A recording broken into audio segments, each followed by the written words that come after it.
안녕하세요. 배움을 드리는 배우리 프로입니다. 사실 이번 영상을 준비하게 된 가장 큰 계기는 김현우 프로님과 함께 찍었던 바디턴에 대한 주제로 저희 둘이 나눴던 대화를 민현 프로님 채널에 올리게 될 텐데요. 둘이서 같이 영상을 찍다 보니까 충분한 설명을 드리지 못한 것 같아서 이번 영상을 준비했습니다. 사실 바디턴의 형태도 스윙의 형태와 마찬가지로 각자 여러가지 다양한 형태의 바디턴이 존재합니다. 그렇지만 제가 생각하는 좋은 골프 스윙에, 자연스러운 스윙에 있어서는 순서는 저희가 백스윙을 올렸다 다운스윙 혹은 피니시까지 넘어가는 데 있어서 스윙의 순서만큼은 어느 정도 맞아야 된다고 생각합니다.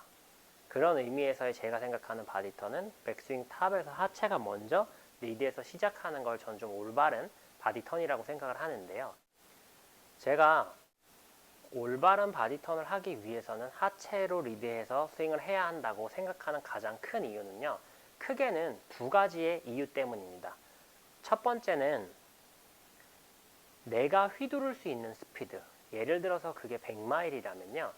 100마일 정도는 시원하게 휘둘러야 저희가 공이 삐뚤어 가든 똑바로 가든 조금 나름대로의 만족감을 가지면서 스윙을 할 수가 있습니다. 그렇지만 많은 아마추어 골퍼분들이 항상 느끼시는 답답함 중에 가장 큰 부분을 차지하는 것이요. 분명히 나는 지금 내가 이 휘두르는 것보다 더 잘 휘두를 수 있을 것 같은데 도저히 어떤 방법으로 어떻게 해야 휘두를 수 있는지, 잘 휘둘러지는지에 대한 느낌을 모르겠다라고 말씀을 하시는 분들이 굉장히 많습니다. 드라이버를 마음 놓고 휘둘렀는데도 뭔가 시원한 느낌이 아니라 굉장히 답답하고 뻣뻣한, 부자연스러운 듯한 느낌만 몸에 남으시는 거죠. 그리고 두 번째로 하체가 선행돼서 스윙을 하셔야 되는 이유는요. 바로 많은 아마추어 분들이 고민하시는 슬라이스 볼. 슬라이스 볼을 원초적으로 해결하기 위해서입니다. 오늘은 이 두 가지 주제를 가지고 말씀을 드려볼 텐데요. 우선 첫 번째로 저희가 스윙을 하는 데 있어서 백스윙 탑에서 하체가 왼쪽에 체중을 실어 놓고 팔이 내려와서 때리고 그 다음에 돌아야 된다라고 말씀을 드리는 가장 큰 이유는 바로 슬라이스를 해결하기 위해서입니다. 그렇게 말씀을 하시는 많은 골퍼분들이 백스윙 탑에서 하체가 너무 먼저 열리게 되면 지금 화면에 잘 보이실진 모르겠지만 클럽 페이스가 이렇게 오픈이 돼서 공이 맞게 되면 슬라이스 볼이 발생한다 라고 말씀을 많이 하십니다. 저도 지난 한 20년 정도는 그것 때문에 제가 오른쪽으로 가는 실수들이 나온다고 생각했었습니다. 그래서 그 부분을 해결하기 위해서 백스윙 탑에서 기존에 제가 가지고 있던 생각 같은 경우에는 백스윙 탑에서 움직이고 있는 하체를 속도를 늦춰서 타이밍을 맞춘다는 건 너무 말도 안 된다고 생각을 했었기 때문에 이 부분은 아예 연습조차 하지 않았었습니다. 그렇지만 백스윙 탑에서 몸이 너무 빠른 이 문제를 해결을 해야 됐기 때문에 몸이 빠르고 클럽이 뒤늦게 따라오는 이 문제점을 해결을 해야 했기 때문에 제가 선택한 방법은 백스윙 탑에서 손의 스피드를 좀 올려서 몸이 먼저 빠져나가는 것이 아니라 몸의 스피드를 따라잡을 수 있도록 해주는 방법이었습니다. 제가 한번 쳐보면 어떤 느낌이었냐면요.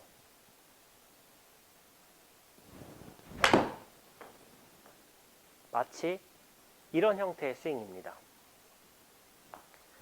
느끼셨는지 모르겠지만 제가 평상시에 스윙을 할 때 지금 제가 휘두른 스피드가 한 86마일 정도 나왔는데요. 비거리는 한 170m 정도, 7번 아이언으로 한 170m 정도 나갔는데 제가 평상시 치는 스윙으로 한번 해보겠습니다.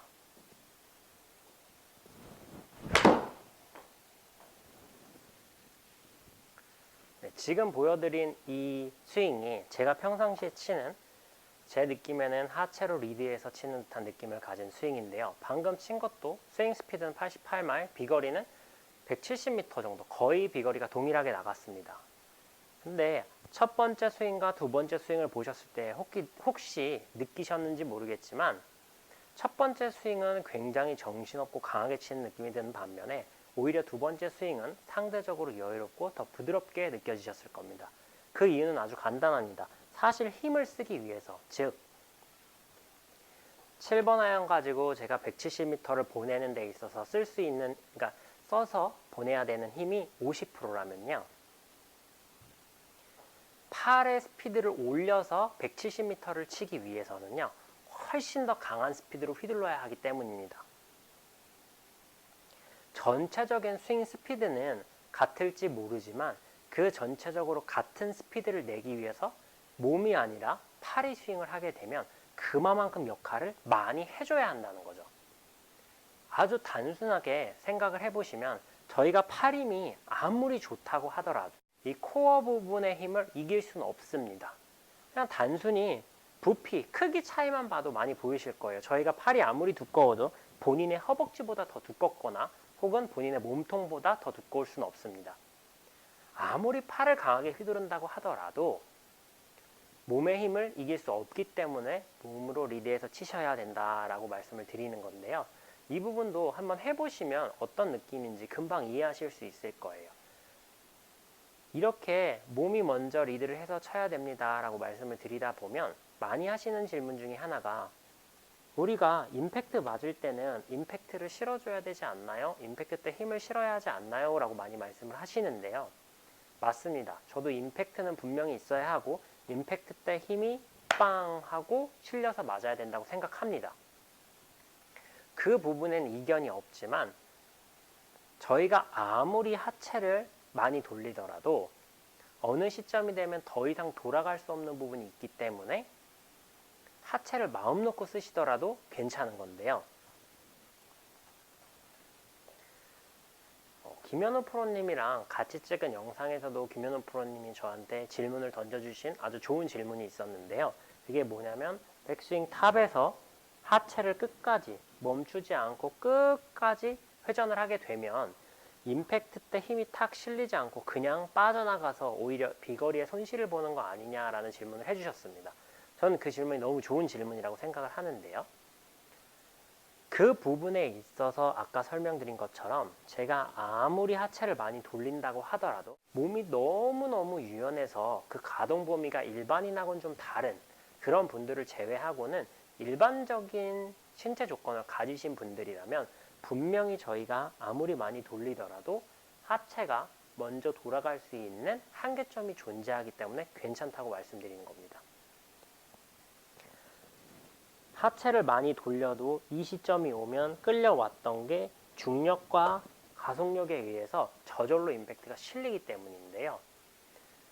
많은 분들이 그래도 임팩트 맞을 때 지금 보시는 것처럼 이렇게 손을 탁 돌리면서 스텝을 넣으면 그래도 조금 더 멀리 가는 거 아니냐라고 많이 생각하십니다. 저도 일정 부분 10개 중에 한두 개 무조건 멀리만 쳐야 되는 공이 목적이라면 굉장히 일리가 있는 이론이라고 생각합니다. 단 하체를 잘 쓰고 있는 경우에 손을 기가 막힌 타이밍으로 썼을 때 그런 현상이 발생할 수 있는 거죠. 10개를 친다고 했을 때 사실 한두 개도 나오기 아마 쉽지 않을 겁니다. 그래서 평균적인 비거리로 봤을 때는 임팩트 맞을 때 조금 멈추는 듯한 느낌, 즉 치고 도는 느낌보다는 저희 느낌의 끝까지 하체가 회전해서 하체가 먼저 빠져나가고 지금처럼 팔이 휘둘러져서 나가야 되는 형태의 스윙을 하셔야지만 비거리를 조금 멀리 보내실 수 있습니다. 쉽게 월드 롱드라이브 챔피언십, 즉 롱게스트, 멀리 치는 거를 주로 연습하고 훈련하는 선수들이 항상 인터뷰 때 하는 얘기가 있습니다. 그게 바로 레이트 히팅인데요. 임팩트 맞을 때 몸은 먼저 열려있고 클럽이 뒤따라와서 뒤늦게 임팩이 빵 하고 실려야 된다는 얘기를 가장 많이 합니다. 그 부분만 봐도 굳이 저희가 임팩트 때 멈추고 때리고 나서 임팩을 인위적으로 탁 준다고 해서 더 멀리 가지 않는다는 사실은 얼마든지 아실 수 있을 겁니다. 그들은 어떻게 하면 더 공이 멀리 가는지에 대한 부분만 연구하는 프로들이기 때문에 오히려 단순히 멀리 가는, 그냥 정말 비거리의 향상만 놓고 봤을 때는 그들이 얘기하는 게 오히려 정답에 가까울 수도 있습니다.